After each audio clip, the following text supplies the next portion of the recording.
Bismillahirrahmanirrahim. Assalamualaikum warahmatullahi wabarakatuh. Alhamdulillahilladzi arsala rasulahu bil huda wa dinil haqq liyudhhirahu 'alad dini kullih wa kafa billahi syahida. Asyhadu an la ilaha illallah wahdahu la syarikalah wa asyhadu anna Muhammadan abduhu wa rasuluhu la nabiyya ba'da.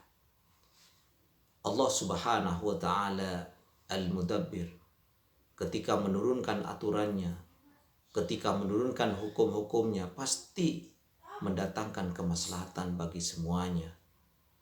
Hal ini sebagaimana yang difirmankan oleh Allah Subhanahu wa taala di dalam surat Al-Anbiya ayat 107. Allah Subhanahu wa taala berfirman, "Wa ma arsalnaka illa rahmatan lil alamin." Tidaklah kami mengutus engkau Muhammad dengan risalah itu, dengan hukum itu, dengan aturan-aturan itu, tidak lain untuk memberikan rahmat bagi seluruh sekalian alam.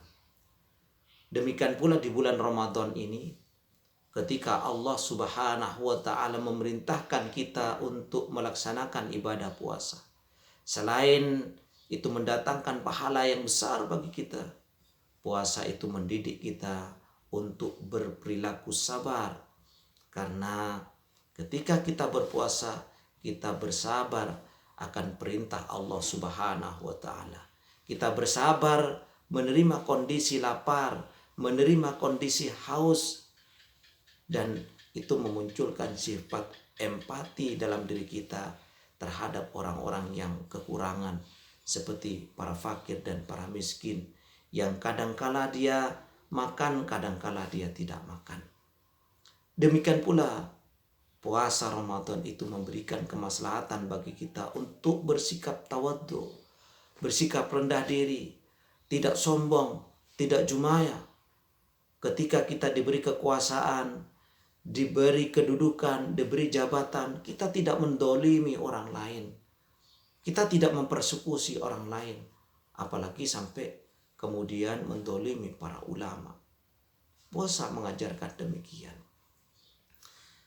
Ketika kita kenyang, setelah berbuka akan muncul dalam diri kita perasaan syukur akan nikmat yang diberikan oleh Allah Subhanahu wa taala kepada kita.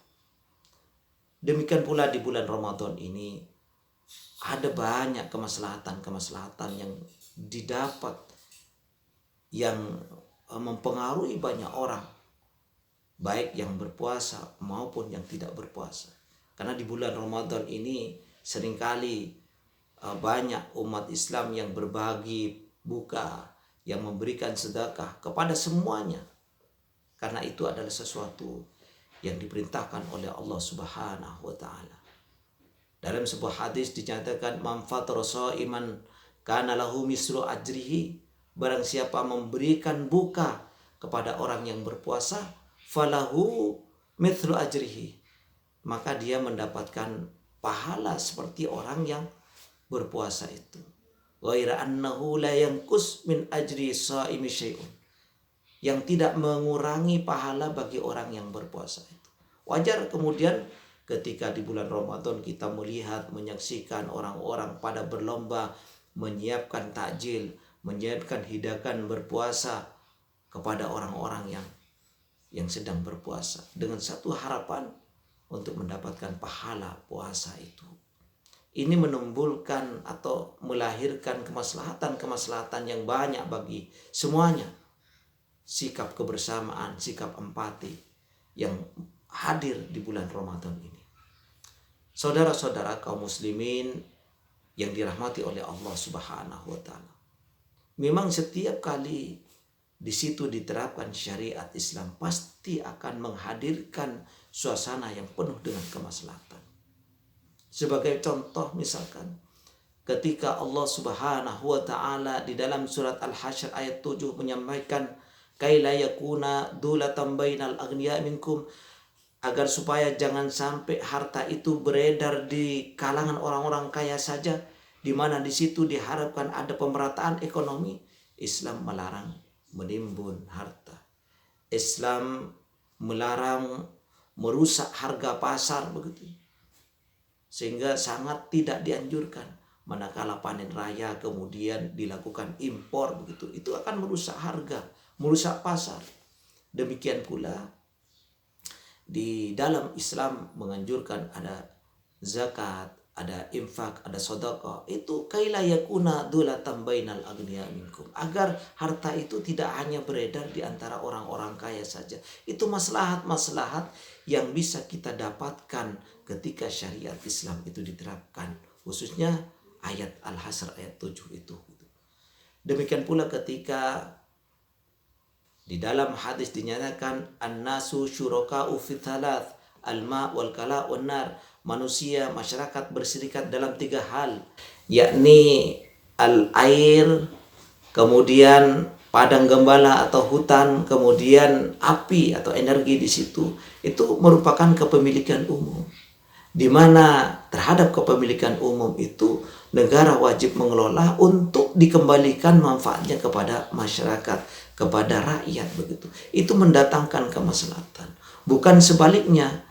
Kekayaan alam itu dijual kepada swasta, dijual kepada individu-individu, apalagi asing, yang kemudian mengganggu kemaslahatan masyarakat, yang pada hakikatnya harta itu semua milik umum, milik bersama, yang selayaknya dinikmati oleh masyarakat, oleh rakyat.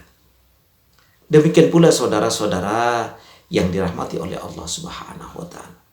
Ketika Allah Subhanahu wa Ta'ala memerintahkan walakum fil qisasi hayatun ya ulil albab, sesungguhnya di dalam hukum kisos itu terdapat kehidupan. Kita tahu bahwasanya hukum kisos itu adalah hukum bunuh bagi pelaku pembunuhan. Kok bisa hukum bunuh itu terdapat kehidupan?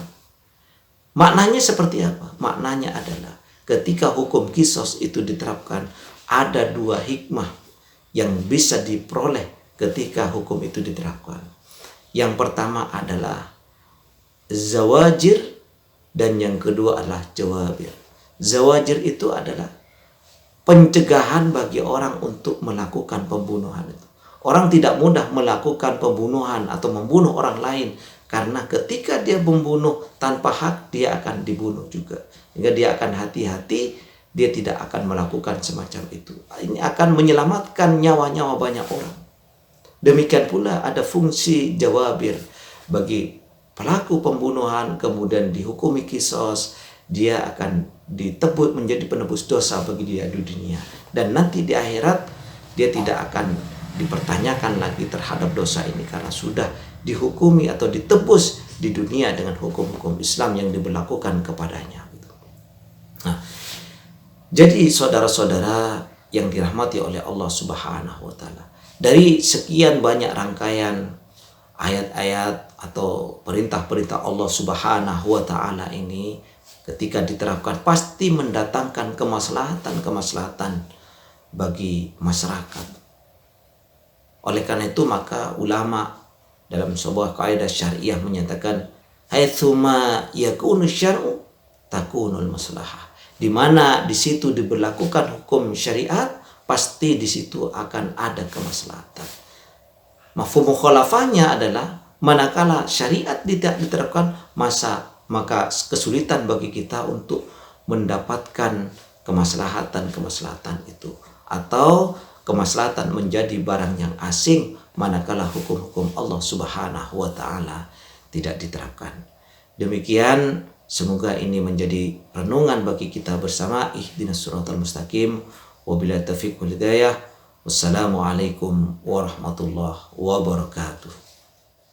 رمضان أفضل ما مر على دنيانا من أيام وبه نزل القرآن على خير الأنام رمضان به البشرى ومع العسر يسرا وهذا